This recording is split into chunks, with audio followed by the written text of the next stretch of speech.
Hello guys, what is up? My name is Dylan. Welcome to the Popcorn Podcast. This is episode number 74. Today, guys, we're going to be talking about Danny Boyle's new film, 28 Years Later, and joining me on the couch is a very, very, very special guest. It's been a while in the works. I feel like I say that with every guest, but this one, I really mean it. We have Seth on the couch. If you guys watch film reviews, film content of any sort, online, YouTube, TikTok, Instagram, whatever it might be, it's a good chance you might have seen this guy's face pop up on your screen. So here he is again. Hello, sir. How are you? I'm well, mate. How are you? It's been a long time coming. It has. Even though we have seen each other quite frequently recently, I want to say. Couple different things. It's more just the planning, isn't it? It is. Aligning everything, but no. Exactly. I'm glad to be here finally. Yeah, no, glad to have you on the couch, man. It's been perfect episode, I would say. Perfect episode. Yeah, we shall see. So Seth, I feel like I've been watching a lot of your content for a little while now.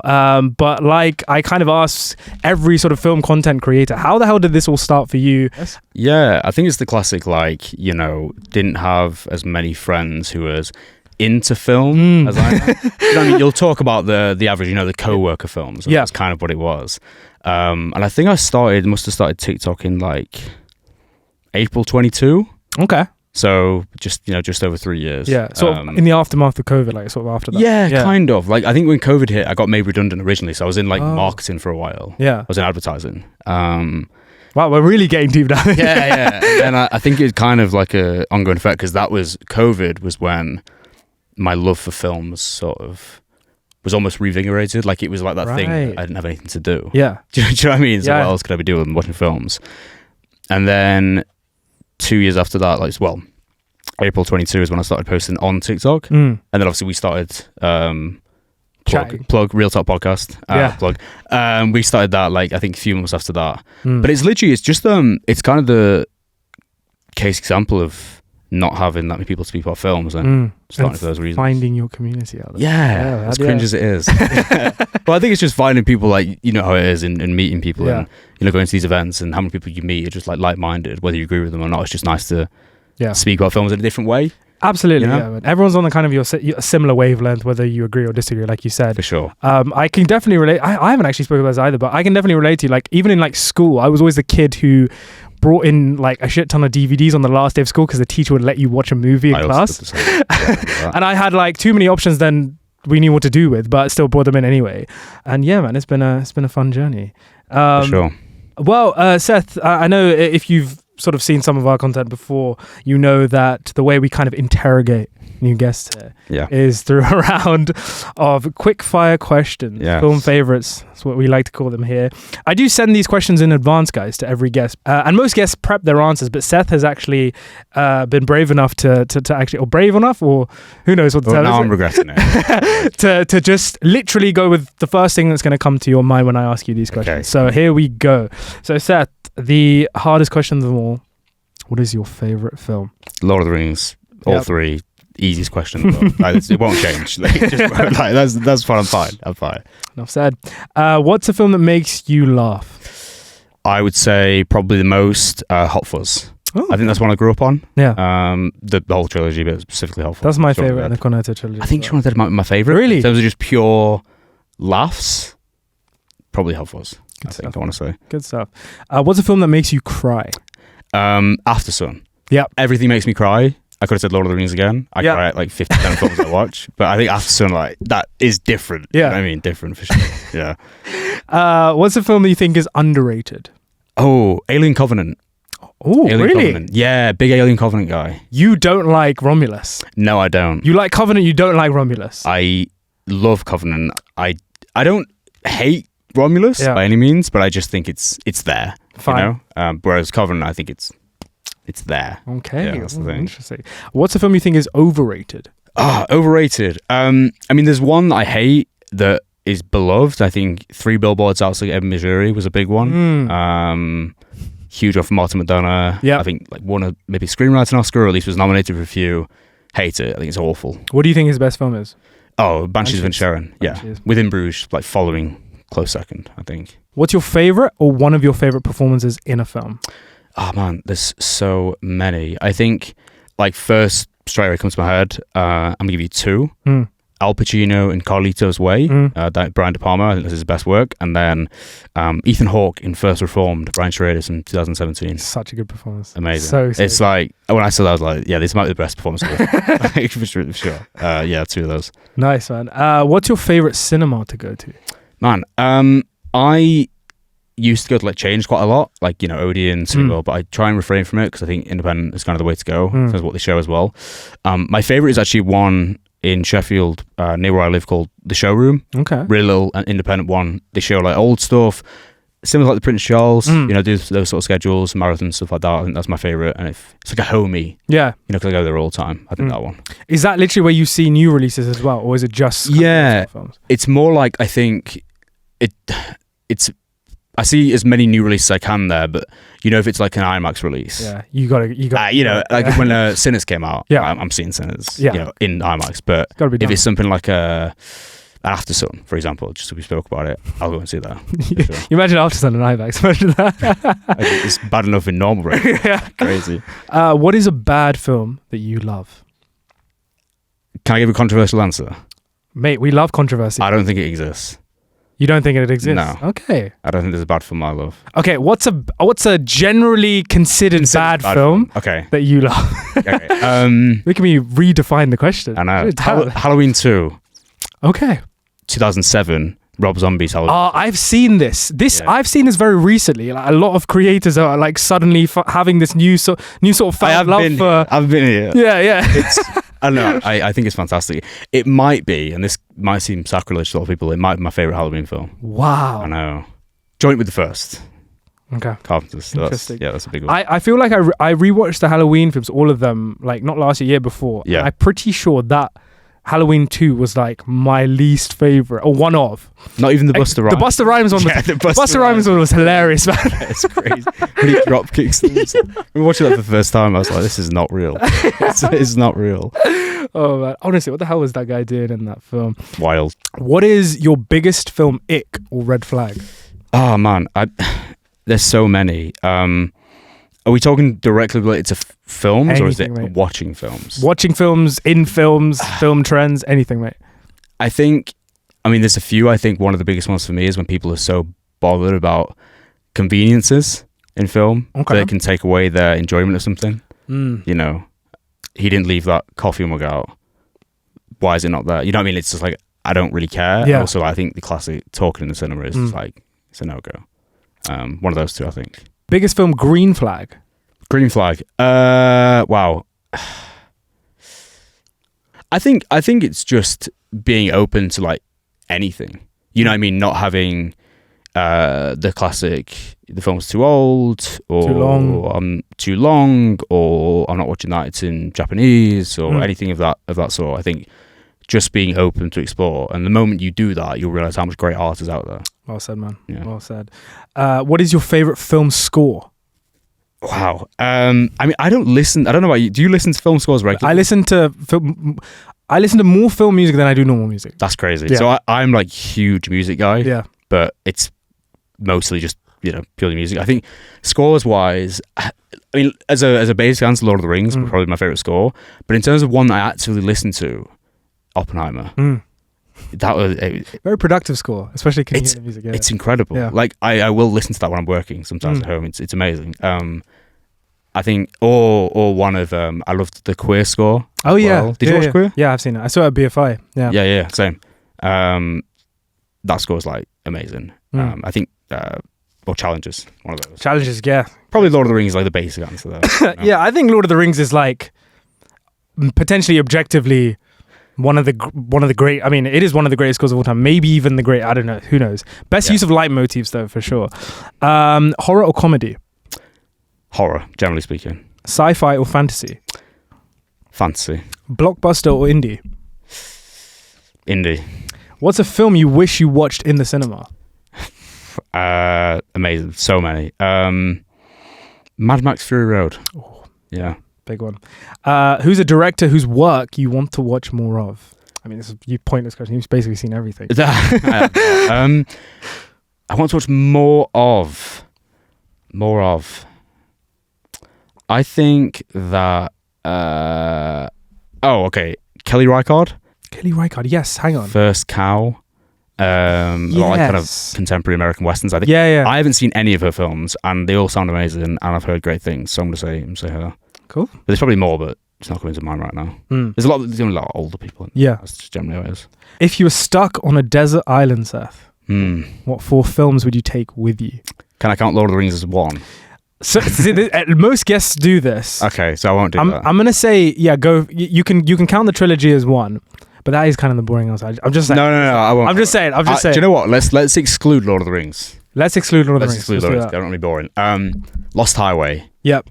Get a bit David trippy. Lynch. Yeah. I think you have to have something that's going to make you laugh regularly.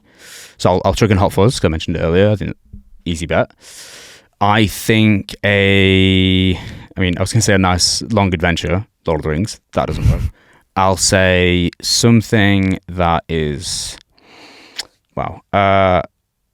more philosophical in nature. Okay, questioning going to challenge you. Yeah, I think your times on this deserted island. Yeah, for sure. I'm going to say Persona, Ingmar Bergman. Yep. Yeah, and then I want something that has endless rewatch value that I'm going to obtain more upon rewatches, and that is going to be. No, actually, I'm going to chuck a Billy Wilder in there. I'm going to say Some Like It Hot. Good stuff. Because I think if you're on your own island, you want at least 2 films that are going to be comedy. Yeah. You have to. I think so. And finally, Seth. Yes. What is your most anticipated film for the rest of 2025? It's either the new PTA, One Battle After Another, I think it's called. Yep. Or Alpha, Julia Ducournau's. Titan is like... I know you love Titan. Yeah, I'll probably say Alpha because the reactions from Cannes when it premiered were so polarizing that it's just made me more excited. That's Julia Ducournau for you, isn't it? Yeah. Have you seen both of her films? I've seen both. I've seen Raw and Titan. Yeah. Yeah. What do you think? I love Raw. I really. I've only seen Titan once, and all I know is I felt things. So I need to give it a rewatch. I think it improves. I think I've seen it. Stop laughing. I think I've seen it like 4 times now. Yeah, crazy. That I should have chosen off the Desert Island. Yeah, that does improve, but also, God, it would make you feel a bit insane after. Yeah. I think like in terms of like filmmaking, Julia Ducournau took it up massive levels from Raw. I think. I think so. Yeah. I think I said this in a video recently. I think almost she's like a modern generation. Obviously, still working, but I mean like Born Again.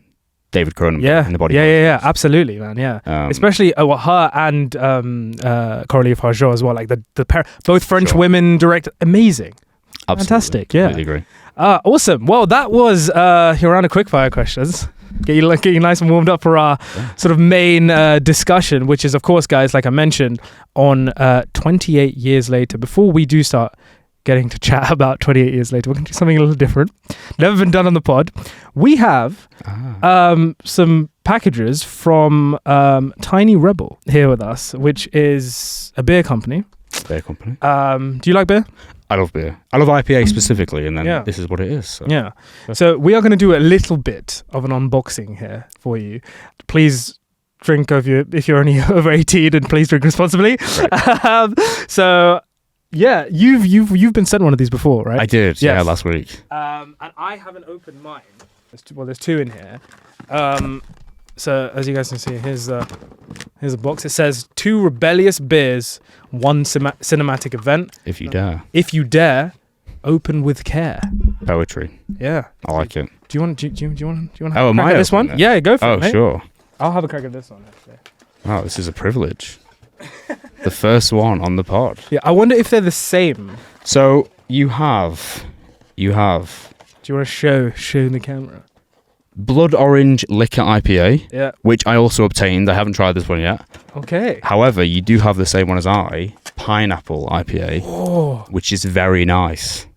Good stuff. Genuinely very nice as well. And then you also had a pint glass as well, which is always a nice little. I was gonna say we forgot. Tiny Rebel. Handy. Well, it says here that I didn't do this actually. So, even though these beers are delicious on their own, you can also mix them for a signature 28 Years Later cocktail. What? No way. Pineapple and blood orange mutate together to create a perfect Singapore sling-esque drink. Well, there you go, mate. I know. There you go. I should have done Singapore. It's because it's the fruits, right? I would assume so. Yeah, you have to assume, wouldn't you? There we go. It's coming up finally. Okay, let's see what flavors I have. They might be the same. I'm gonna yeah, I think they are the same. These look amazing. They're cool. Yeah. The branding's really cool as well. I almost just want to keep the can. Yeah. You know? Blood orange. There you go. Blood orange. And then also have pineapple for you. There you go. Perfect. Fantastic. Do you want to try a bit? Or do you want to do the cocktail? Let's do the cocktail. Yeah. I might have a sip of both first. Actually, I haven't tried the blood orange one anyway, so I'd like to try that singular. We're like just fully doing beer tasting. We're not even talking about the film anymore, guys. We're here doing some beer tasting. Beer tasting. Okay, so this is elite podcasting right now. If anyone is just listening, do some ASMR. ASMR. Okay, there we go. Fab. Could you pour a bit in there? Yeah, sure. Cheers. All right. Well, there you go. This is what? This is pineapple. No, blood orange. Blood orange. Nice. Cheers, man. There we go. Cheers. There we go. Perfect. All right. See, that's nice. Good stuff. I do love an IPA. It's good, right? Yeah. It is interesting, isn't it? Yeah. And these aren't even that cold, and they're still pretty good. Well, yeah, I had one in the fridge for like a day on a hot summer's day. So maybe, well, we know what we're doing after this one. Yeah. Sure. Amazing. Nice. Do you want to do the cocktail? Yeah, go on then. So, I'll put this in yours. Yeah, go on. There we go. Wow. There we go. Very fizzy. Orange. Give me that one. There we go. Cheers. There we go. We're doing the cocktail.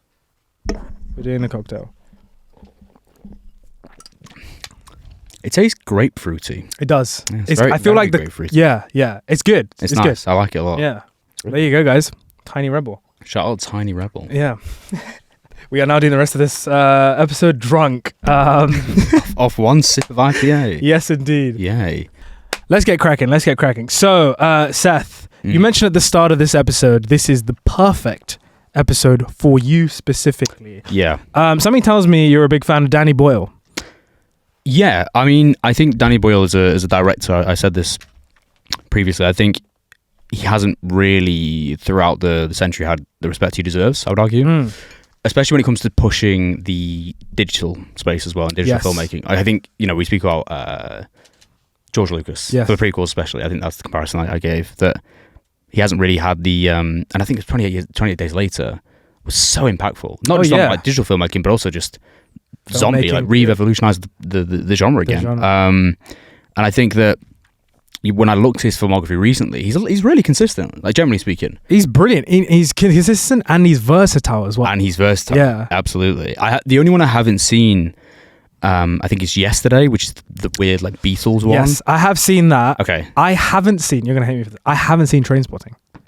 I think Trainspotting is amazing. Yeah. I think that's like my second favorite of his, I would say. I love Steve Jobs. I think Steve Jobs is great. Fucking fantastic. It's great, yeah. Him and Aaron Sorkin, and just that entire film is brilliant, especially what you just mentioned about, pushing filmmaking, especially digital film as well.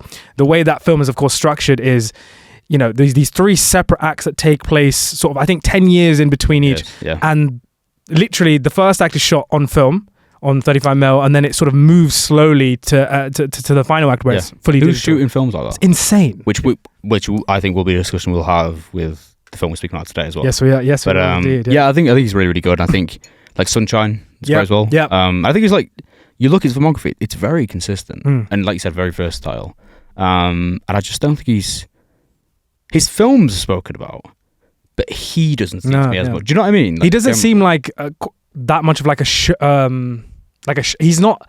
I think he is a character, but he doesn't quite get the spotlight like a Tarantino or Ridley Scott or the English thing as well. Maybe he's like a northerner, isn't he? It's just like but I do feel like he likes sort of being secluded a little bit. Maybe that's the English nature. It's the same with like a Mike Leigh, for example. Yeah. It's kind of that similar thing where it's like northerner like has made loads of films and they're all really good, but outside of the film space, no one really speaks about him. But Danny Boyle's great. I think he's really, really good. Yeah, the same could also be said for someone like Cillian Murphy. I know recently he's got a huge deal with Oppenheimer, but like he's the kind of guy who like jumps on a project, then goes back to Ireland and just chills. Quietly amazing in everything he's in. Literally, yeah. Yeah. But of course, 28 Days Later was, like you said, a film that kind of revolutionized or sort of reinvigorated the zombie subgenre of sorts. And I wanted to ask you, aside from 28 Days Later, what are some of the other zombie films that come to mind for you? Train to Busan. Yep. Obvious one. 100%. Amazing.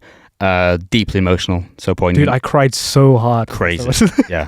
Crazy. Zombie films make me cry a lot. Yeah. Well, every film, but like zombie films especially, I think they're so like deeply layered in tragedy that it often just transpires in something horrible. Oh yeah, well it's that classic, like it's like the survival story instinct plus like what the sort of situation can tell you about like the human condition, and it's like so many cool things. Yeah, I think Dawn of the Dead. Yep. George A. Romero's Dawn of the Dead. George A. Romero. Day of the Dead. Dawn of the Dead. Night of the Living Dead. Fantastic. Love all of them. I actually like Zack Snyder's Dawn of the Dead remake. Yeah. It's one of those rare Army of the Dawn of the Dead, and then there's Army of the Dead. Not Army of the Dead. I was gonna say not Army. It's Dawn of the Dead. And I think, have you seen One Cut of the Dead from 2017? No. So it's a Japanese film that is. It's kind of it's shot like a documentary. It's a horror comedy, so to speak, and it's about 90 minutes. Kind of tracks them. It's amazing. If you haven't seen One Cut of the Dead, I really recommend it, and that's definitely there as well. Have you seen Wreck? Wreck's brilliant. So good. Really, really so good. That was like, I remember being like 15 and watching Wreck for the first time. It was like one of those formative horror films. Yeah. Because I remember in Wreck, there must be a jump scare every 2 minutes. In the back half. It's unbelievable. And they all work as well. It's like that classic, argument of, I mean, everyone can say that jump scares are tacky, which nowadays they are quite a lot. But I think Wreck and a film like the first Conjuring, I would argue as well, uses them like tactically and actually uses them well, not as though they're just cheap efforts to get a rise. But I'd say they're the main ones. But I'd probably say my favorite is Shaun of the Dead. Yeah, favorite is Shaun of the Dead. There you go. Yeah, for sure. Nice. Did you ever watch The Walking Dead? No, I watched like one episode, but I remember it was like 10 years ago, maybe like 7-8 years ago, and I watched one episode because I've always liked zombie stuff. I was like, it's all right, And I looked and there was like 9 seasons. I was like, I'm not going to watch this. Dude, yeah, I watched 7 seasons of The Walking Dead, then I stopped. I was like, no, it's too much. There's like 10 spin-offs as well. Yeah, there is now. Yeah. And I don't know what they are. Every single year, there's to another one. And then you got did you play the Telltale games? No, I didn't. I did play Kino de Toten though. I did play Black Ops. Kino de Toten. If we're going to talk about zombies, Transit on Black Ops 2. So good. So good, lad. So good. Well, there was us fanboying over the zombie genre for a little bit. Of course, that leads us nicely on to 28 Years Later. Danny Boyle comes back to direct this sequel to 28 Days Later. Yes, there was 28 Weeks Later. Did you rewatch that recently? I did. I watched it as well. A couple days ago. Thoughts? Not great. I think it's like kind of sourceless compared to the first one. Opening scene though is amazing. Bro, the opening scene is like generational. Yeah. It's amazing. It's pretty impressive how amazing the opening scene is, and just how much the discrepancy between the opening scene and anything else in the film is unbelievable. Oh yeah. But I think it's like, it's fine. I don't dislike it. I think it's hard for me to dislike films like that quite often, but I think it's the key thing of bigger doesn't always equal better. Completely agree. I would actually, like, if I was to give a comparison to something that's come out recently, I would say the same for something like Glass Onion compared to Knives Out.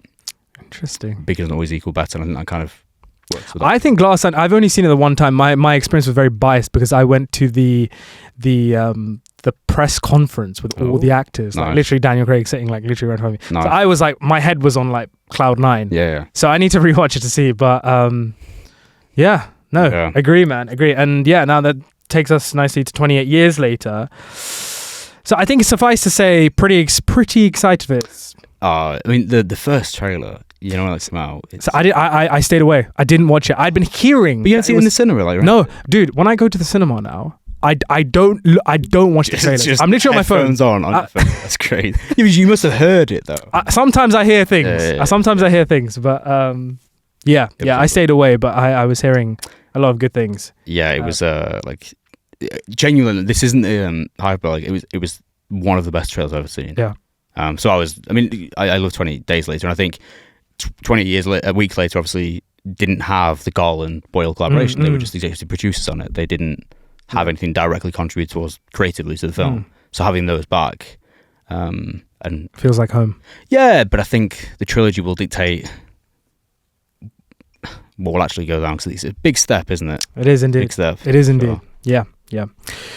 So 28 years later, guys, this is where I've got to issue a slight spoiler warning. Not slight, a big spoiler warning. We are going to be discussing spoilers, events that take place in the film. So if you haven't seen the film, please do go check it out and come back to this discussion at a later time. So I'm going to kick this off with a quick little plot synopsis to get things going. So, 28 years after the Rage virus first erupted from a secretive bioweapons lab, what remains of Britain is still sealed off behind a brutal quarantine.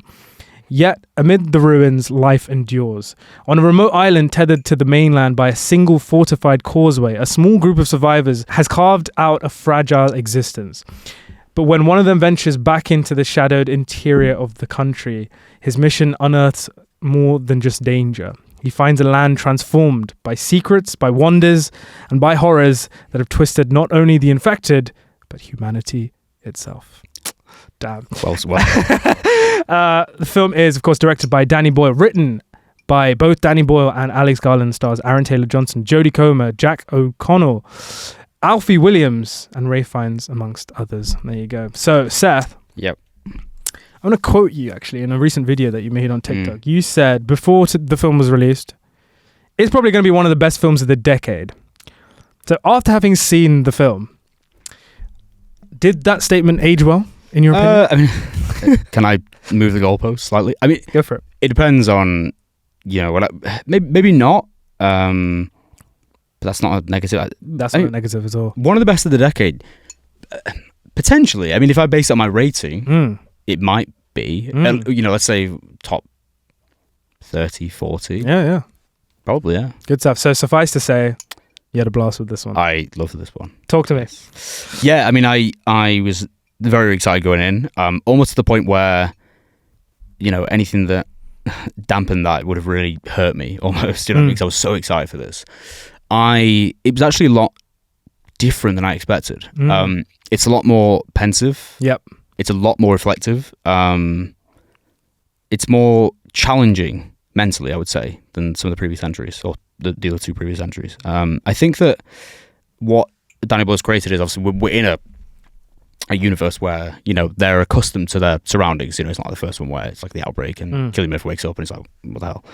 And I think that how he manages to input it so there's like a community and there's a base and there's a clear divide between mainland and there. Did they have like a name? Or was it like township? I can't even remember. I literally just got out of the cinema. Literally, really? like about an hour ago, 2 hours ago. Okay, so cool.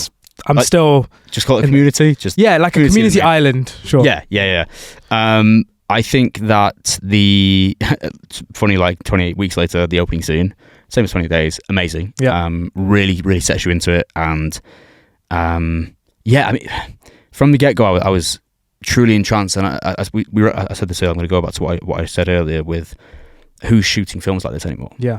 I think there's so much more to speak about with this film in the way that it tackles grief. Obviously, we'll speak about and acceptance and cycle of life presented in such an interesting way. Not just on a human sense, but on a rage virus sense. But I think where it excels massively is those really unique action sequences. So spoilers, yeah? Go for it, mate. Okay, cool. So, for example, like when Aaron Taylor-Johnson takes his son, what was his son's name again? I can't remember. Spike, yeah. Spike. Takes him out for the first time to essentially get his first kill, experience the mainland for the first time. Because they have this conversation, don't they, with what I assume to like the leader. Yeah. That they see the alpha. No. I mean, not the alpha. The one in the community, the woman there, and she says, we usually don't advise until they're 14, 15. Yeah. He's 12. Yes, he's 12. Exactly. He goes out. He essentially wants him to get his first kill. Takes a bow and arrow.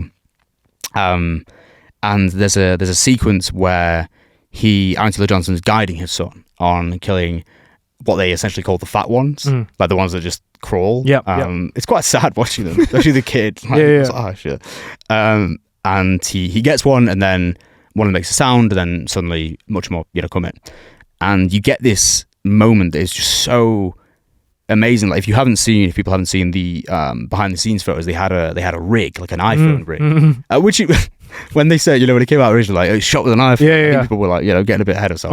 Might be a bit of a gimmick, yeah. It's not shot with an iPhone. I think people were thinking it's gonna be like some guy with an iPhone 11, just like, but it was a huge rig, with attachments on end, essentially like a DSLR. But he manages to develop this thing where, as soon as your shot pierces, you've got all these different angles and pans and close-ups, and then oh my god, yeah, as the arrow kind of enters one of their heads, amazing. It's so good. It inputs like slow-mo, not Zack Snyder slow-mo, like good slow-mo as well, like in such a unique way. You just don't see it anymore. It is seriously in this like overly saturated sort of landscape of cinema that we're constantly having to navigate. Yes. It is rare to find something you have never quite seen before. Yet you go to a film like 28 Years Later and you see Danny Boyle just take an iPhone camera. Yes, it's all rigged up, etc., but still find new and creative and innovative ways to show something you've seen 1,000 times before. Yeah. So your reaction is completely different. I completely agree with it. I think those headshots in particular were like crazy. It really extends good, the brutality of it all as well. Absolutely. So I mean, there's that scene, I think, wherein this lies some of his best work is in the performances as well. Yeah. Jodie Comer is someone who I've seen at our concert. I think like she is a standout in everything she's in. I can't remember her tweet. I saw a tweet before I came in actually that she's never not the best in whatever. She's so good, man. She's just amazing. Like I don't know if you saw The Last Duel. Yeah, I love it. So she good. Is like, that's probably one of the performances of the decade, you'd probably argue. And it lies in the performances and everyone in this, Aaron Taylor Johnson especially, who people hate, man, online. Like people really dislike it. I don't know if you like Nosferatu. I didn't mind him in Nosferatu. I've always liked him since I saw him in Kick-Ass. Like, I just thought he was hilarious. But now this seems to be like an actual, like a proper role. No, I really like him. I think he does emotion well. I think the development of the father-son dynamic, and what we learn from that. But this isn't centered around this. It's centered around the mom, which I find like so beautiful. And I think as we'll go on to, I'll kind of. Well, it sort of transforms, doesn't it? It is initially about that father-son relationship, and then the second time the kid goes out, Spike goes out, it's with his mum, and the film just completely transforms basically and becomes this deep meditative sort of introspect on life and mortality and just sort of. Which I love. Yeah. I love that. It sounds like you, mate. Yeah. Yeah, exactly. Yeah. I think the first half's like, and it doesn't break any barriers with its subtext here. I think it's important to note, but it does in such a way that feels fresh. And I think that's the biggest compliment you can give. Similar to what you said with the techniques and the use and the action. Yeah. The first half, it's very much a, hyper masculine setting. Yeah. The dad's taking the son, his first kills. Yeah. There's laughing jokes about the kills. They see that body. And there's the test, when they see that body that's been hung and been infected, kill it. I can't do it. It's that kind of thing where we see often in film, but it's in such a unique way. And I think, obviously, the location and setting and what we're in definitely helps it. But it really goes into something so pensive and not.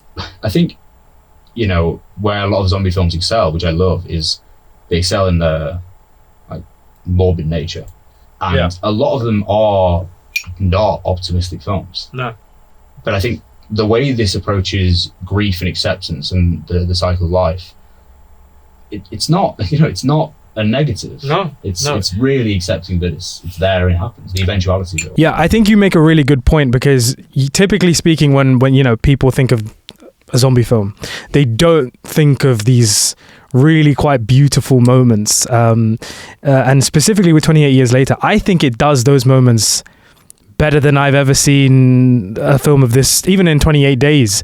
I think like the kind of meditative, the kind of contemplative aspect of this film really propels the kind of commentary to something I really wasn't quite expecting. And myself and Clara literally just saw this and we were like crying in the cinema. It was insane. Like obviously we're in spoilers. Okay, well, so the Jodie Comer character, ill. The whole point is that they find Spike finds out about this guy who was a doctor, a GP, like years ago, before it even happened. It's not a doctor, and they kind of call him insane because they saw him line up a like the crazy shot when he's just there, 40 bodies. He's like, hello. Yeah, so what do you think? And then Spike takes his mum out, and his mum's essentially like delirious a lot of the time. It kind of in and out. Sometimes she's fine, sometimes she's not, and obviously that's put a massive hold on her relationship with not only her son but with her partner. Who we find out is cheating on her with I don't know if we know the name of that. I can't remember her name. I think it was like Rosie or something. I think that's actually right. Maybe that's quite impressive. Well, you did watch. I did watch it like an hour. I'm not going to give you too much credit. But yeah, and then we find out that when Spike like takes her to what's his name? Ray Fiennes. Take it to Ray Fiennes, who is amazing in this. He's so good. He's so good. The thing is, I did see stills of him before watching the film. I didn't see a trailer. I did see stills, and he looked like some fucking scary ass motherfucker. Yeah. Yet another example of just completely flipping expectations there. He's great. So he only kind of comes in and sort of towards the last sort of like half an hour, 30 minutes of the film, but he adds so much in terms of like what you were saying, thematically, and I think he's essential for Spike as a character to finally sort of to make that full kind of transitional growth, I would say. It's almost he's like the antithesis of Aaron Taylor Johnson's character in terms of his like pessimism and optimism. Because again, this guy's whole philosophy is that life lives on, and death is an eventuality, and that's just how it is. Yeah. It's Dr. Ian Kelson. That's it. That's his name. Can tell you. Yeah. I think he like takes a look over Jodie Comer's character, and he's like, I can't say anything. We can't even biopsy, obviously, but it looks like you have cancer and you've had it for a while, and there's not kind of long left. And it is just such the way he speaks to Spike after that, and the celebratory aspect. Because it's sad, and obviously she's not old. No. She's probably like 40s or whatever, and portrayed in the film. But the celebratory of life that's been, and that's the immediate impact we get from his character when they first meet, and then he didn't even mention that guy. Well, the Swedish guy. Dude, we will get to him. I want to come to him. Well, something to do with the skull, and he tells Spike to put it on. Yeah. Because again, he has this whole skull tower. Yeah. It's this shrine of skulls. Which is kind of crazy. Yeah. But in his head, he's like a blacksmith for like dead bodies, basically. Which is wild. Right. But yeah, like it's just it brought me to absolute tears as well. No, absolutely. I think it's interesting as well because like when you're introduced to Spike, and his dad Aaron Taylor Johnson takes him out, and they see the infected, and he sees death as something that to sort of stay away from, and you should. Obviously it's about survival, but it's about survival. What was for Mescal. That's actually quite good. I recognise it. Okay.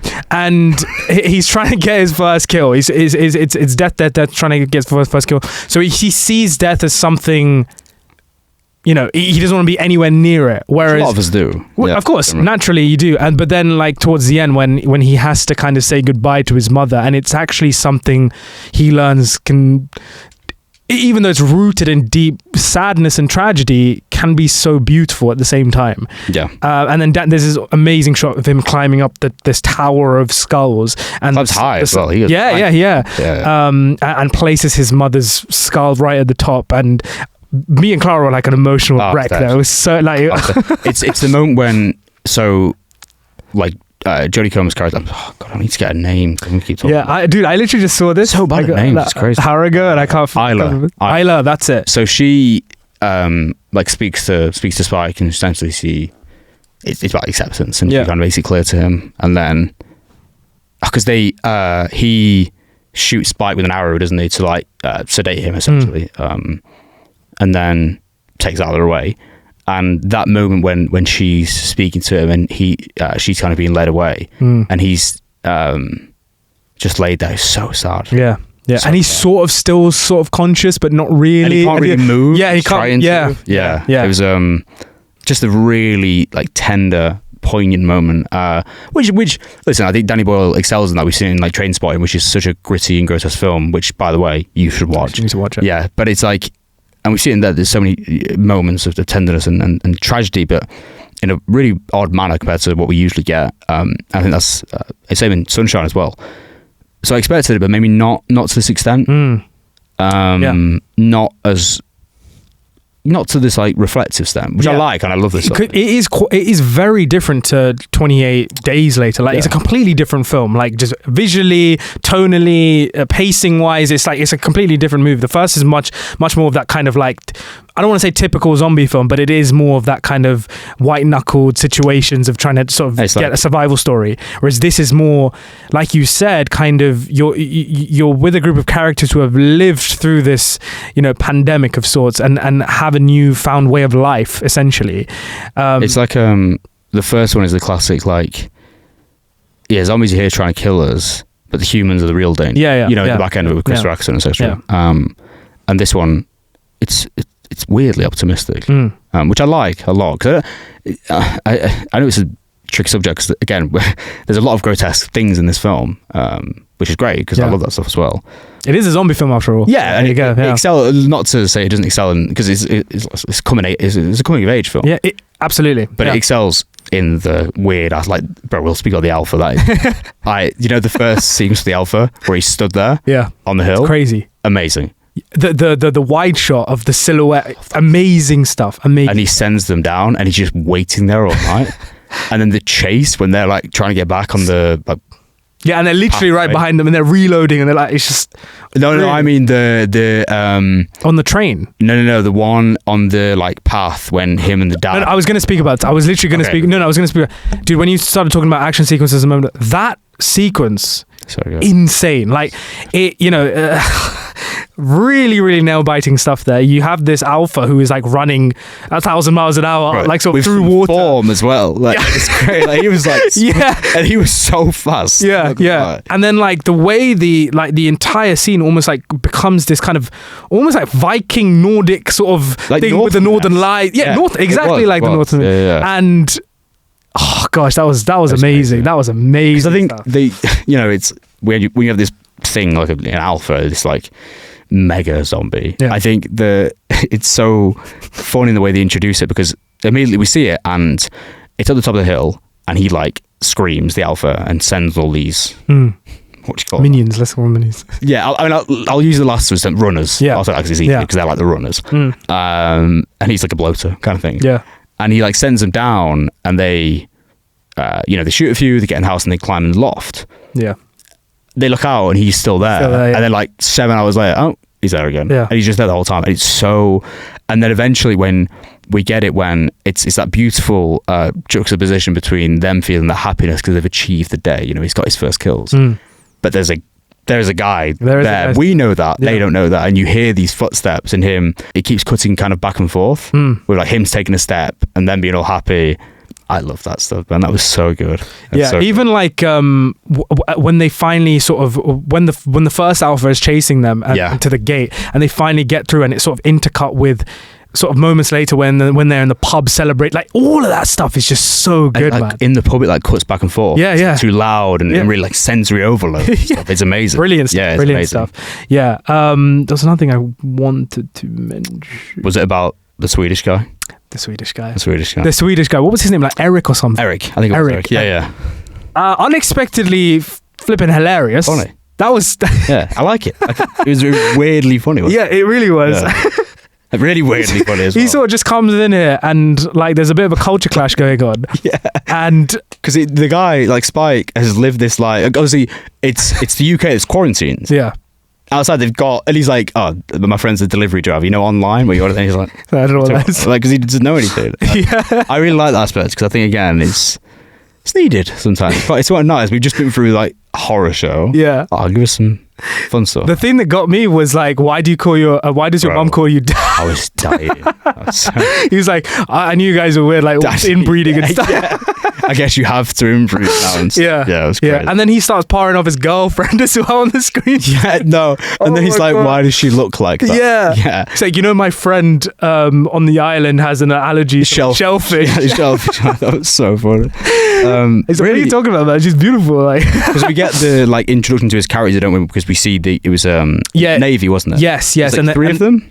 I think it was like 5. Maybe. Was it 5? Yeah. Who are like, they just all get destroyed, basically. Except he like escapes because the alpha comes and just starts. Bro, he tears heads off. He's like this sort of Dothraki thing who like cuts off the sort of tail end of the hair, but instead it's actually just ripping out someone's skull with their spine still attached. There. It's very weird because Eric, unfortunately, because it leads to the pregnancy scene. Pregnancy, yep. Which I think that's a little bit of Dawn of the Dead in there as well for you. Yeah.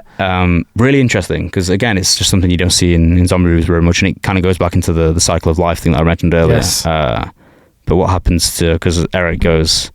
Well, essentially, there's an infected woman who you assume would be pregnant prior to being infected. Yeah, but we don't know how these alphas roll, man. Like we but surely if an infected is with an infected, that breeds that means infected. Because the baby's not infected, so you have to assume that. Doctor said something. Ray Fiennes. He said, "What did he say?" Go on, go for it. So the placenta protects the baby. There you go. It's the power of the placenta. I remember. Maybe it is actually. Maybe. So in terms of like even like the rules of the zombies, like pushing that even further and seeing like what's possible, what's not possible, all really good stuff. And I think if I was to say something I don't really know how I feel about, or if I had a negative with this film, it would be the ending. Same. Yeah. I mean, what did you rate it? I don't know. I literally got. I don't. I'll give it Rating reveal. I'll give it like. I really want to give it 4.5 stars. I really do. It's a comfortable 4 stars for me. You got to give it 4 stars then. Yeah, I think so. Okay. Yeah, I think I'm gonna. I know you have a 4.5. Yeah. So Jack O'Connell just sort of turns up looking like a. Did you know who was in this beforehand? I did because I saw the cast on Letterboxd when I was prepping. And he's so high. I was like, bro, it's been like forgot 2 hours. Yeah. I was thinking about like, where is he at this point?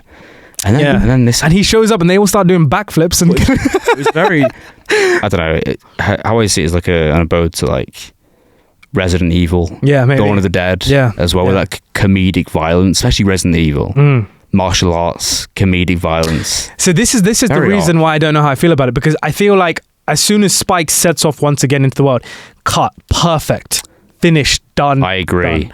It was the timing of it, wasn't it? It was the timing, but also like I was having a conversation with Clara about it in the car, but you do feel like they were trying to bring it full circle because obviously the prologue is his character, but younger. Yeah. But I think tonally. I feel like the next one could have started off with something like that. And then... I think so. Yeah. Because I almost thought, I was like... Because I was actively thinking about Jack O'Connell. And I was like, okay, when he's like, when he sends that letter and they're reading it, we realise he's not going back yet. Yeah. Perfect position to end it. So I thought maybe Jack O'Connor's like a post-credit scene. Yeah. Like of something in the next film. And they just put him there. So I was really like... shots. I didn't hate the scene. I quite like scenes like that in general, which showcase influence and ideas and comedy. Yeah. But I just don't know if it fit there and then. I also do feel like just because the film literally cuts and it is literally a cliffhanger. No, literally, yeah. It's not like a Dune Part 1 where like there's finality to it, but you're excited to see. They literally cut like mid-scene almost. Well, it is mid-scene. So that's the only kind of thing. So mate, what's the next one going to be called? Like 28 minutes later? No, we know. What is it? Well, I did say this. I was like, bro, the next one's going to be called like 28 decades. After that, like 28 centuries. Like, no, it's called like... Is it just Part 2 or... Bone Temple or something. Bone Temple? Yeah, it's confirmed. Because... Is Danny Boyle doing it as well? No, Nia DaCosta's doing it. I do like her. I think she's talented. She did the Candyman remake. I haven't seen that. The only thing I've seen from her is the Marvels. Yeah, I think that was less on her part more. I think that could go with every Marvel film ever. There you go. You're not really directing, are you? There you go. It's called 28 Years Later Part 2, The Bone. Gosh. I know. Yeah. And hopefully they get, because the thing was, and Cillian Murphy said it, that he's going to have an appearance, a pretty decent appearance in these films if they get the funding. So yeah, he was paid what, like 50 quid to executive produce this? It was something like that. Yeah. So go and watch it. Get the funding because I want to see 2 more. Exactly. Well, there you go, guys. That is kind of our sort of thoughts on 28 Years Later. I know from seeing a couple of reactions online, some people really don't like this film. Yeah. And some people love it. So let us know which of the two you are, or if you're kind of sort of in the middle. Love to know what you think. So yeah, that's 28 Years Later for you. Seth, You know, with every episode, it's got to be done. We are going to do some games. Oh, God. We are going to do some games. A couple of weeks ago, we were in Bristol together. Don't do trivia on me. And I found myself somehow doing film trivia for a group of like 20 people. Right. Everyone was like sitting around me, and I'm like, guys. It started with just like me and MCJ, and then with like 20 people just around. Yeah, it's because I literally have like 50 episodes worth of trivia your notes in my notes. Amazing. So I was like going through them. So we are going to play some games, guys, with Seth here. How many films have you seen at this point right now?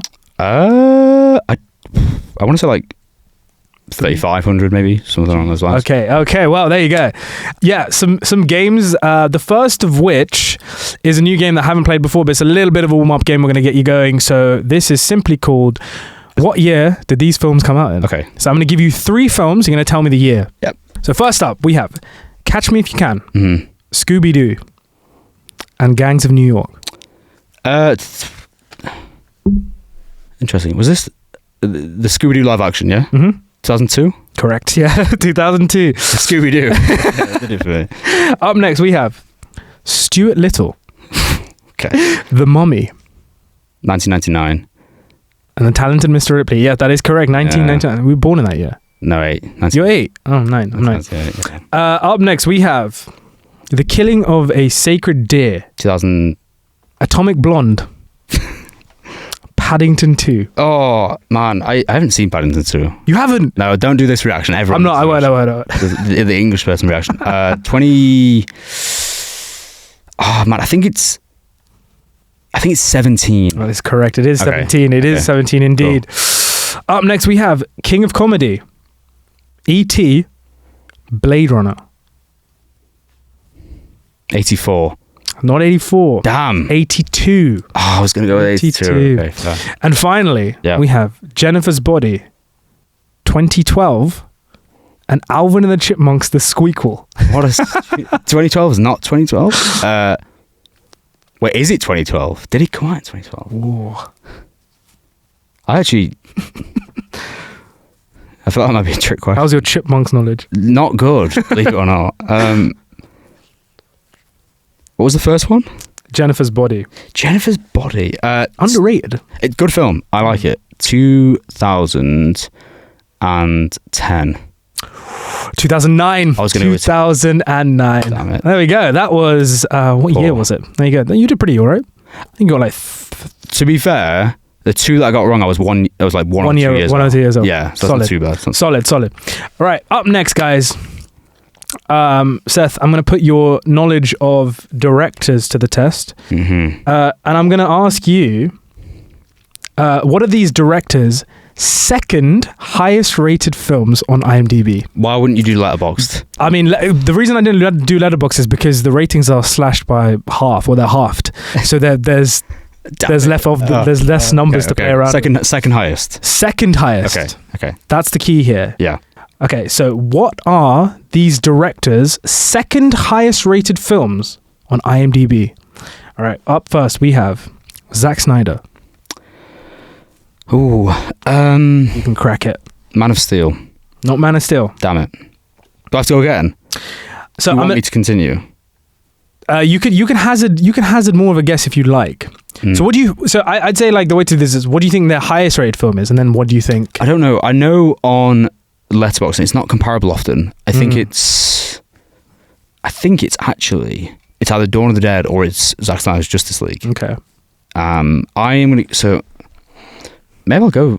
I don't think it's Batman vs Superman. It's definitely not Justice League. Oh wait, no. Watchmen's going to be up there. 300's also going to be up there. Okay. I think it's 300. Very close. 300 was third. Watchmen is his second highest. Okay. His highest rated is the Snyder Cut. So that is at 7.9, and Watchmen is at 7.6 on IMDb. Up next, we have the man himself, Danny Boyle. Okay. I know that Slumdog Millionaire is really high. I know it is, and I know that Trainspotting's really high. I don't think it'll be 28 Days Later. I don't think it'll be Sunshine. I would hazard a guess that it's one of the 2 that I've already mentioned. And I'm going to say Slumdog Millionaire. That is correct. Yes, Trainspotting is his highest, and Slumdog Millionaire is his second highest. So Trainspotting is at an 8.1. Slumdog Millionaire is at a 8.0. I'll take that one. There you go. Yeah. Up next, we have Greta Gerwig. So quite limited options there. So one in 3 films, or 4. One's like collaboratively directed, I think. So 3 proper films, solo. So she's done Barbie, Little Women, and Lady Bird. I would say second highest. I think Little Women's the highest. I think. Oh, I'm gonna say Lady Bird is the highest or second highest? Second highest. That is correct. Little Women is the highest rated of Greta Gerwig, and Lady Bird is number 2. Up next, we have Denis Villeneuve. Oh, I don't know this one. I think a lot of his films are going to be quite like general audience, very high. I would actually probably say that Prisoners might be the highest, or Dune Part 2. I think Enemy will be up there. I don't know if Dune 1 necessarily be up there. Blade Runner, Arrival. Man, this is many greats. This is a tough one. This is a really tough one. I'm just going to throw out Prisoners as number 2. As number 2. That is correct. Yes. Can you try and guess what his number 1 might be? Dune Part 2. No. His highest rated film, Denis Villeneuve's highest rated film on IMDb, is something I'm really happy about. It's Incendies. Interesting. Yeah. It's at 8.3. Prisoners at 8.2. I'm quite impressed that I got the second one, to be fair. Yeah. That is interesting. I wouldn't have pictured that. Yeah. Don't love Incendies anymore. You don't? I don't know. Rewatch didn't do a lot for me, that film. Oh, I love that film so much. Yeah. I think it is one of his best. I'd say, yeah. Up next, we have Luca Guadagnino. My guy. Your guy. I love Luca. And I will get this wrong. I don't think his films are that high rated. I think that number 1 would be something like Call Me By Your Name. So we're really looking for the 2 here. It's not going to be like one of his. It's not going to be Suspiria. It's not going to be Love One with Tilda. It's not going to be Queer, because I don't think that was very well received. It's Bones and All or Challenges. And I'm going to go with Challenges. That is correct, yeah. You're on fire, man. Up next, we have Alfonso Cuarón. I actually did a good pronunciation. That was good. Yeah, that's nice. Little accent on there. Yeah. Okay, number 1, I think, is going to be...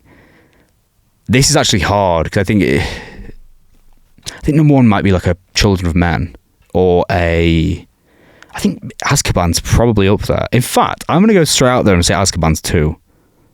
And number 1? Oh, Children of Men.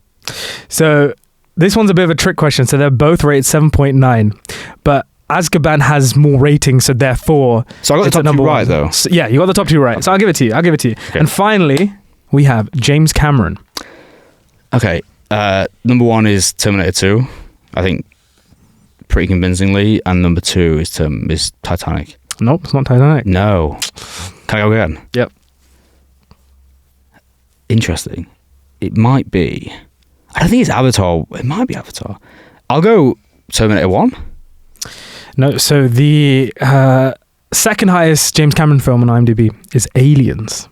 Oh man, I completely forgot about Aliens. Yeah, it makes sense. Is first Terminator 2? Yeah, it is. Okay, yeah, comfortably. So yeah, there you go. That was game number 2, guys. Game number 3 out of 4 games, by the way. Yeah. Game number 3 is, can you guess the film, not from the opening line, but from the final line, no. Closing line? We'll see. We'll see. Let's see if you can hazard a guess. So, Seth, can you guess the film from the final line? Okay. So first up, we have the last time I saw his face was 4th of July, 1969. I'm very sure that's the man who shot me. God, I am so bad at final lines. Could I get a repeat, please, Don? The last time I saw this face was July the 4th, 1969. I'm very sure that's the man who shot me. Oh, it does ring a bell. I feel like I should know this. 1969. Does it begin with an A? Any takes? No, not an A. I must pass on this one. What are you thinking, like, genres-wise? I don't know. I was thinking initially I was thinking war. No. It's not war. No. Okay. Let me reverse. I definitely recognise it. Like crime thrillers. Crime thrillers. Is it a Western-ish? Nope. Okay, because originally I was thinking No Country, but then the time I didn't add up. Crime thriller. Same year as No Country. Oh. Is it There Will Be Blood? Nope. I think it's the same year. 2007? Mm-hmm. 2007? Interesting. Crime thriller 2007 is not... Do I like this film? I'm sure you like this. Is it film. one of those that people like? I think it's found a newfound appreciation. Not that it was never appreciated, but wasn't considered to be amongst this director's highest, but now it's getting that newfound love. Can I have the director? Or You're gonna know. Okay, go on. Director is David Fincher. Oh, Zodiac. It is Yeah, Zodiac. no, that makes sense. The last time I saw his face was yeah, like 1969, of course. I'm very sure. I haven't seen that in years. I used to love Brilliant. Zodiac. Yeah, Brilliant really film. Good, really good. Up next we have, but fate has yielded its reward, a new world to call home. God, these are hard. Can I repeat, please? But fate has yielded its reward, a new world to call home. I don't know. You really do, but it's not really coming know to you. this. You really do. Yeah, you really do. Wait. Fate has yielded its reward. It's not Lord of the Rings, is it? No. I'm being stupid. I mean, the thing is, it's a very distinct voice. So me saying it like this kind Why of... don't you do an impression then? I can't, man. This is too difficult. But fate has yielded its reward. I can't. Wait, no, let me get that again. I'm trying to be inspiring in a deep tonally... A deep tone. Yeah, deep tone. Man, it's true. Do you know what? I've never watched a film and remembered a final line. Okay, I think you can tell me. Yeah. That is Transformers. That is Optimus Prime. Bro, how am I going to... You know this? You do, bro. You love that film, no? No, not really. The first film. Yeah, you do, but I've seen the man. I think it's very good, but I think that... I've seen it like once or twice. The first Transformers? Yeah, I watched it recently. Well, I watched it like... We did it on podcast like a year ago. Okay. But that was the first time I'd seen it in like 10 years. Oh, first. Okay. Yeah. Well, yeah, that's Optimus Prime going, but fate has yielded its reward. I like the impression. Thank you. We can rewind to that and see if I did it justice. Right. The next closing line of a film we have is Silencio. Do I know this one? Yep. God, I'm so bad at this. You know. See, I'm not the only one. There you go. Should I know this?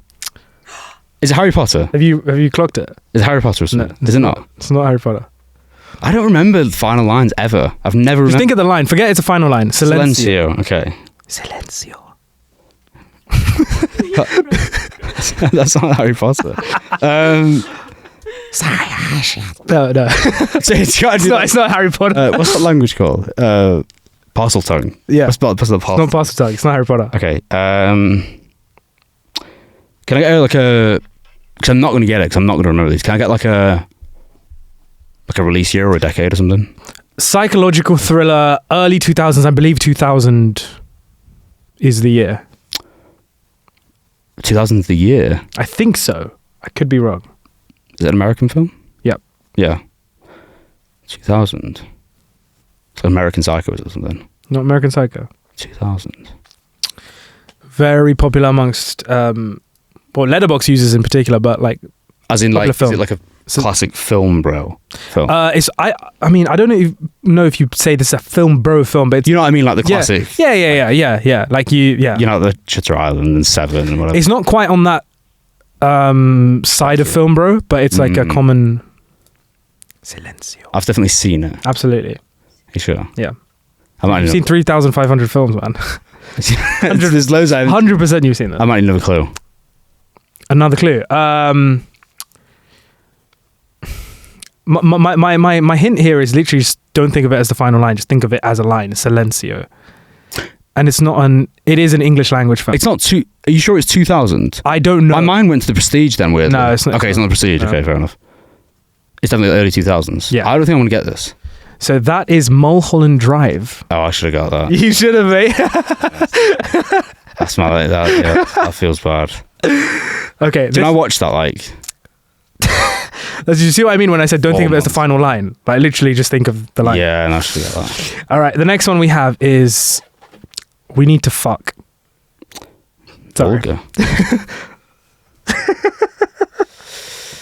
What was it? Let's Fuck. We Need to...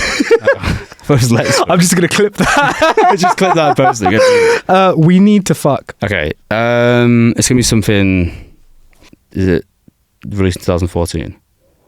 No, it was released in 1999. Oh. Okay, I'm between one of three. We need to fuck. I'm between one of three. I'll say 99. I think. If it's between one of three, it's not in your three because It's not in my three. if you're thinking of three films and you haven't picked the film, it's not in that three that you're You thinking. think? Yeah, It's not a thriller, is it? it is a thriller of sorts. It's not Fight Club. Nope. Thriller. Is it Talented Miss Ripley? Nope. 99. Did we tell you? Yeah. That is Eyes Wide Shut. Oh, I should. Nicole Kidman's final line. She says to Tom Cruise, "Yep, Makes all the sense in the world. yeah, yeah." God, I'm so bad at this. And finally, Never remember the final line. finally, we have. I do wish we could chat longer, but I'm having an old friend for dinner. Oh God, Bye. I know this one. Oh God, I might need a clue.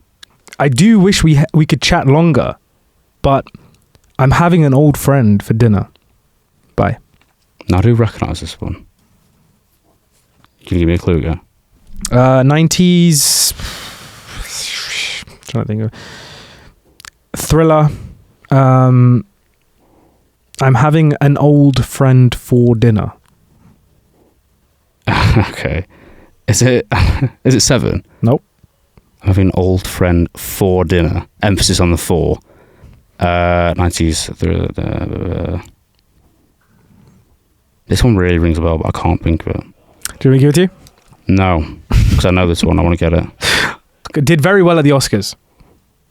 Silence of the Lambs? That is correct. Yeah, There you go. yeah. There you go. Great. So, guys, we are on to our fourth and final game of the episode. It is a podcast classic. This one is called 3 Films, 1 Actor. However, since we have Seth here, he's a special guest, this is extreme difficulty. Oh, man. You did so well back in Bristol. Let's see if you do so well here now. Did I? I think so, yeah. Have you made that up just to give me a harder... A little bit, but yeah. Great, No, I'm just kidding. That's fine. Right, so 3 films, 1 actor. Let's do it. Okay. So, the first 3 films, or the first round is Game Night, The Ides of March, Casino Royale. Well, this is tough because I don't even know what that second film is. The Ides of March. No. Ryan Gosling, George Clooney, political drama. Check it out. Okay. Pretty solid. And I haven't seen Casino Royale. Is that the Casino Royale's 20... You haven't seen Casino Royale? I have. Oh, okay. Is it 2011 or around there? 2006. Oh, is it? I haven't seen that one. I've seen it. I haven't seen it in years. So I'll. This is really tough. I'll just have to go off Game Night and just give a guess. I'm going to say it's not going to be... I'll switch up the films then in that case. So Game Night. Sure. Okay, go on. The Hunger Games Catching Fire. And You're going to be annoyed if I say I haven't The seen French it. Dispatch. Okay. And The French Dispatch. Okay. Game French Dispatch. It was in Game Night. God, I haven't seen French Dispatch in ages. I actually can't remember. Or chuck in Asteroid City for French Dispatch. I don't really like Asteroid City. I do like Asteroid City. You'd be correct. Is Jeffrey Wright in... Jeffrey Wright? Correct. Yeah, Is it? Okay. that is Okay. Jeffrey Wright, Was yeah. he in French Dispatch? Oh, yeah, he was. Yes. Yeah, of course he was. Yeah. Up next we have Pacific Rim Uprising, Bad Times at the El Royale, Vice. What are these films? It's extreme difficulty. What are these films? Vice. Okay. I haven't seen Vice in ages. I've never seen the second film. Bad Times at the El Royale? No. What's the first film? Pacific Rim Uprising. That's the weird. the- I haven't even seen the first one. So this is really good. Let's go with Vice, which I haven't seen in about... Okay, I'll switch it up. I'm trying to think. Gosh, I can't actually. You know what? I actually can't switch it up because otherwise it'd be too obvious. Amy Adams. Is she in Vice? Yeah, she is, but Okay, she's Amy not Adams. ADM. Okay, that's fine. So that is Kaylee Spaney. Oh, yeah, I forgot she was in Vice. That's interesting. There you Yeah. go. Was she in Pacific Rim? Sequel? Yeah. Oh, interesting. Okay. Up next we have Saturday Night, Bumblebee, Deepwater Horizon. Wow. Yeah, these are really tough. These are really hard. I don't know what Deepwater Horizon is, I don't think. Okay. But I've seen the first two. Okay. Who is in Saturday Night? Okay. Bumblebee. Love Bumblebee. So much to the point I can't remember it. You're going to hate me when I tell you the answer to this. Is it one of the, you know, the Saturday Night? Is it one of the, like, the... It's one of the cast. As in in the film. In the film, yeah. This was a surprise film at LFF, and I really erased my memory from this night because I hated it. I really didn't like it. No. The only good thing was I know how long was left in the film because they kept putting it on screen. That was great.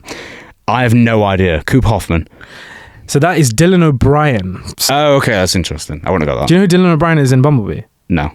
He voices Bumblebee. Great. Crazy. This is so hard. This is like, I don't know. It is ridiculous. I don't even know how I got one of these. Yeah. Up next we have Barbie. Okay. The Fate of the Furious. Oh, for God's sake. And National Treasure, Book of Secrets. Bro, which one's that? I think it's the second one. Who? This is so hard. Surely, you Wait. could potentially figure it out. Face of Furious, Barbie. National Treasure. Okay, let me just go through Barbie's guess. It's not going to be Michael Cera, Ryan Gosling, Margot Robbie. Is it like... Yeah, you really are going to hate me when I tell you. Who is the... I'm just fucking with great. you. Who is the... Oh, is it the... in Barbie, is it the older woman? No. It's not that older woman. You know what I mean, though. Okay, it's not her, but it... It is not that Is it the one who's like the crazy Barbie? I can't remember her name. So this person is never actually physically appears in Barbie. Okay, so you're giving me the hardest quiz ever. Great. A narrator then. Who narrates Barbie? I can't even remember. Can I get man or woman? Woman. I have no idea. So that is Helen Mirren. Okay, that makes sense. Did she narrate Barbie? Yeah. Oh, okay, fair enough. I wouldn't go there. And finally, we have Men in Black 3, Harry Potter and the Order of the Phoenix. This is ridiculous. Burnt. Have you seen Burnt? Is that the Bradley Cooper one? I don't remember it. Can I get a substitute here? Okay. Just one. Fuck. I'm really trying to think now. Again, a substitute would be too obvious, but I will go with Nanny McPhee and the Big Bang. Bro, this is ridiculous. Okay, so Nanny McPhee, great. What was the other ones? It was Men in Black 3. Men in Black 3, okay. Harry Potter and the Order of the Phoenix. Order of the Phoenix, okay, let's go with that. Imelda Staunton. No. Close, though. Close. Sort of. Okay. I mean, in terms of... They're in Order of the Phoenix. Is that the closeness? Let me rack my Order of the Phoenix brain. Order of the Phoenix. Who is a standalone cast member in that film? Could potentially be in more Harry Potter films. Oh, is it... I can't remember her name. Is it Bellatrix Lestrange's actor? No. What's her name? Helena Bonham Carter. Yes. No, not her. Not Helena, no. Okay, so... Could be more. Is it a Malfoy? It's not a Malfoy. It's a professor at Hogwarts. In 5? Oh, that's why you said close, because it's not on bridges.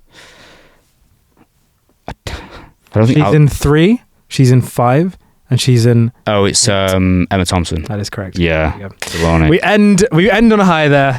It was really hard. That was really hard. So hard. Yeah, well, guys, that concludes our games, and that, of course, concludes this episode on 28 Years Later, guys. Thank you so much, Seth, for coming and chatting all about zombies, Danny Boyle, filmmaking, quickfire questions, and, of course, some games. Guys, don't go anywhere because we are going to be back very soon in the next episode, episode 75, in which the pair of us, myself and Seth, are going to be going through IndieWire's top 100 films of the 2020s and giving some of our thoughts on that. So stay tuned. Yep. But for now, thank you for watching. Thank you for listening. And we'll catch you very soon in the next episode of the Popcorn Podcast. Cheers.